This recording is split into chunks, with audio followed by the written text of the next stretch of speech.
কথা দাও বীর, ভাগ্য আমাদের সাথে না থাকলেও কিন্তু আমরা একে অপরকে কখনো ছাড়বো না।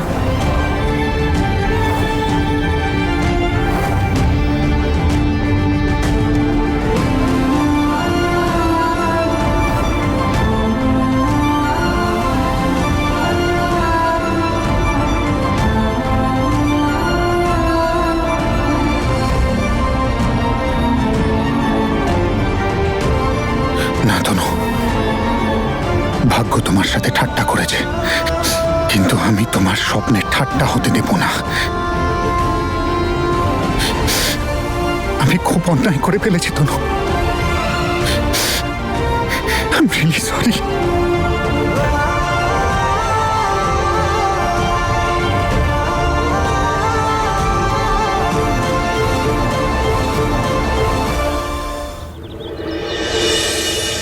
দাদার রুমটা ভিতর থেকে বন্ধ। কাল রাত থেকে ঘুমায়ও নি। আমার দাদার জন্য খুব চিন্তা হচ্ছে। তুমি কি দেখতে যাবে দিদি? অনেক হয়েছে তোমার এই সব বোঝানো। আমি বলছি বীরের সোজা বিয়ে দিয়ে দাও জেসমিনের সাথে। যখন সন্তানের দায়িত্ব কাঁধের উপর পড়বে তখন ওই মেয়েটার ভালোবাসা না এমনিই ভুলে যাবে ও। জেসমিন,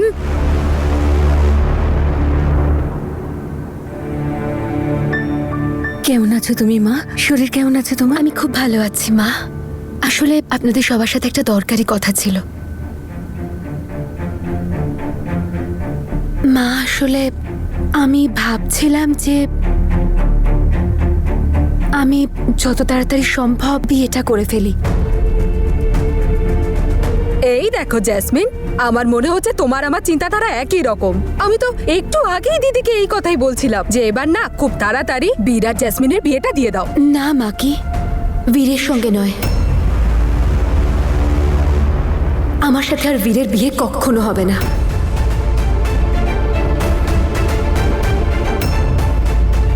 আমি জানি মা, আপনারা ভাবছেন যে তনু এখন চলে গেছে তাই বীর হয়তো রেডি হয়ে যাবে আমাকে বিয়ে করতে, কিন্তু এরকম কিচ্ছু হবে না মা। কারণ আমি এটা খুব ভালো করে জানি যে বীর আর তনু একে অপরকে ঠিক কতটা ভালোবাসে। আমিও আমার দিদির মনে কোনো রকম কষ্ট দিতে চাই না, আর ওর অবর্তমানে ওর ভালোবাসাকে আমি কেড়ে নিয়ে সংসার করতে চাই না। সেজন্য আমি অন্য যে কারোর সাথে বিয়ে করতে রাজি, কিন্তু বীরকে নয়। আপনারা প্লিজ আমার কথাটা বোঝার চেষ্টা করুন। আমি ঠিক বুঝে নেব যে আমাকে কি করতে হবে আমার সন্তানের সাথে। না মা, এটা তুমি কি করে করতে পারো? না মা, প্লিজ, আমি বীরকে বিয়ে করতে পারবো না। আর এটাই আমার ফাইনাল ডিসিশন। এবার যে আমাকে বিয়ে করবে সেই হবে আমার সন্তানের বাবা।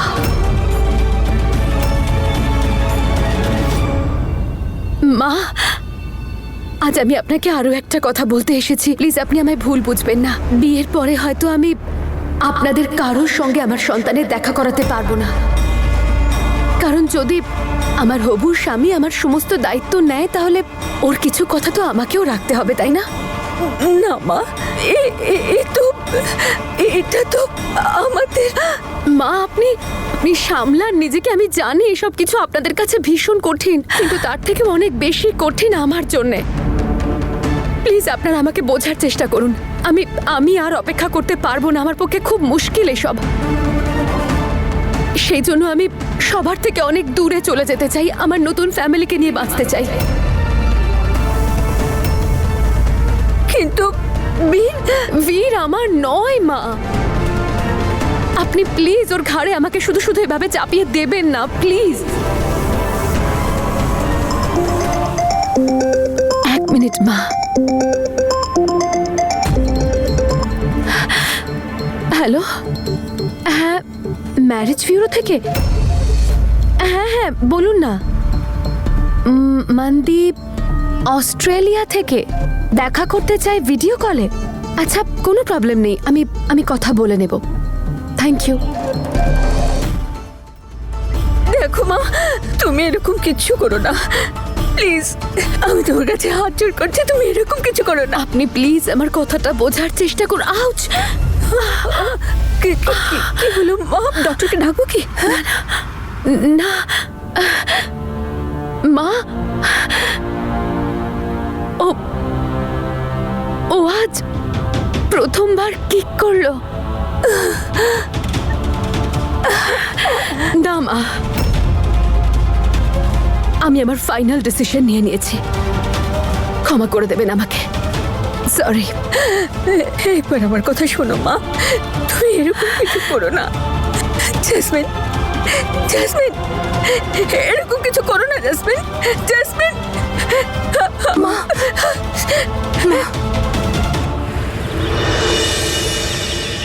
মা প্লিজ জলটা খাও।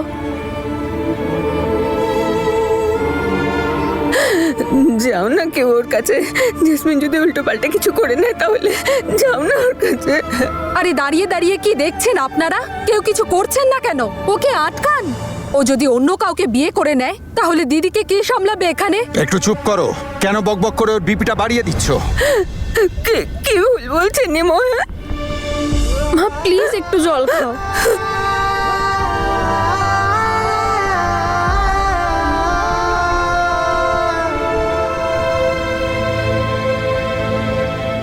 মা, কেন করছো তুমি এসব? কারণ তনুর নামের এই যে ফাঁস গলায় বেঁধে রেখেছিস তুই, সেই জন্যই আমরা প্রত্যেকে অশান্তিতে রয়েছি। দেখবি, বিয়ে করে নে জেসমিনকে, তাহলে কে জানে ও অমৃতের সন্তানকে কি করবে। আমার এই পরিবারের বংশধর চাই। আর তনু, কারোর ওকে দরকার নেই। ওর কি হবে? কে বারণ করেছে তোকে? দেখাশোনা কর তুই, তনুকেও দেখাশোনা কর। সারা জীবন তুই ওর দেখাশোনা কর। কিন্তু বাবা, জেসমিনকে বিয়ে কর তুই, প্লিজ। বিয়ে তুই জেসমিনকেই কর। কথা শোন, জেসমিন কোনো উল্টো পাল্টা কাজ করে নেবে বাবা। বিয়ে করে নে জেসমিনকে। কেন চুপচাপ বসে আছিস? কোনো কথা বল না। আমার কথা শোন তুই।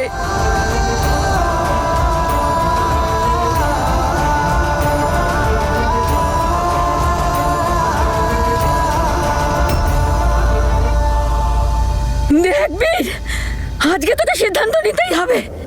তুই তোর মাকে চাস না নিজের ভালোবাসা? তোকে আজ দুটোর মধ্যে একটাকে বেছে নিতে হবে। আমি না তনু? বীর, না বীর, তুই যেতে পারিস না।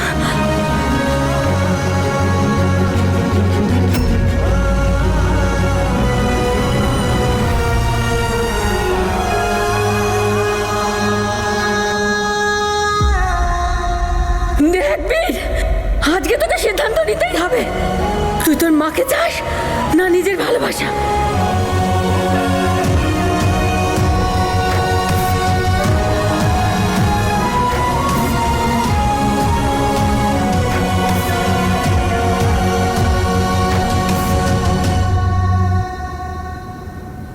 হ্যালো, হ্যাঁ হ্যাঁ, আপনি পাঠিয়ে দিন সব ছেলেদের, আর আমার বাড়িতেই পাঠাবেন।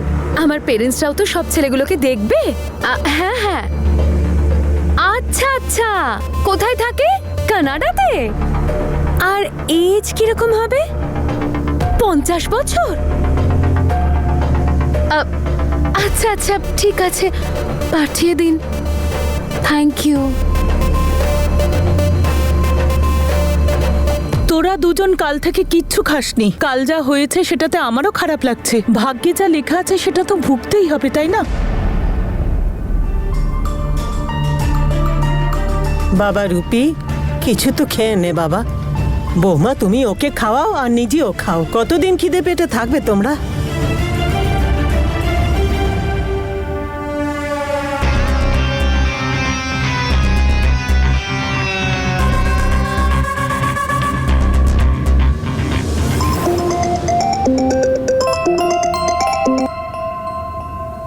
কি?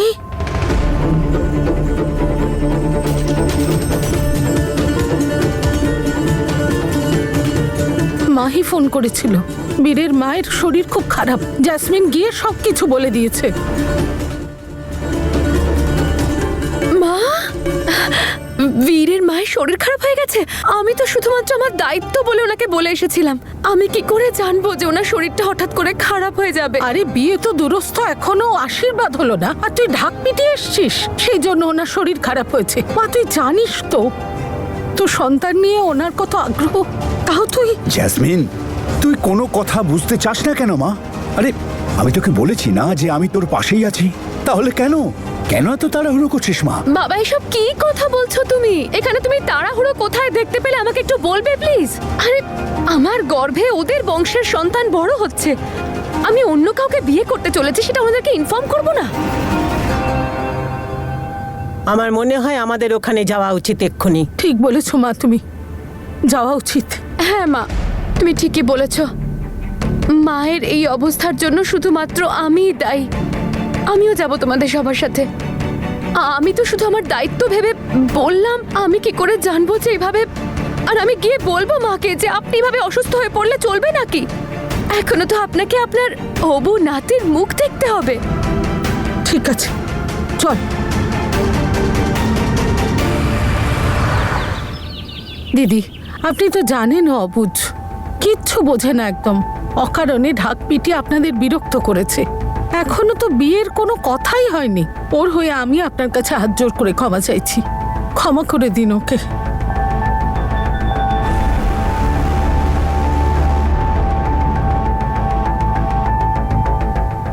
না দিদি, জাসমিন ঠিকই তো বলছে, বিয়ে তো বীরকে করতেই হবে, তাই না? আমাদের জন্য, সবার জন্যই এই রাস্তাটাই খোলা আছে, এতেই সবার ভালো হবে। জাসমিন মা, তুমি আর অন্য কাউকে বিয়ে করতে পারো না, বীরকেই করতে হবে তোমায় বিয়ে। আমি বলে দিয়েছি বীরকে, ওকে সিদ্ধান্ত নিতেই হবে। হয় তোমাকে বিয়ে করে আমার পক্ষ নিক, আর না হলে তনুকে নিয়ে আমাকে ছেড়ে দিক।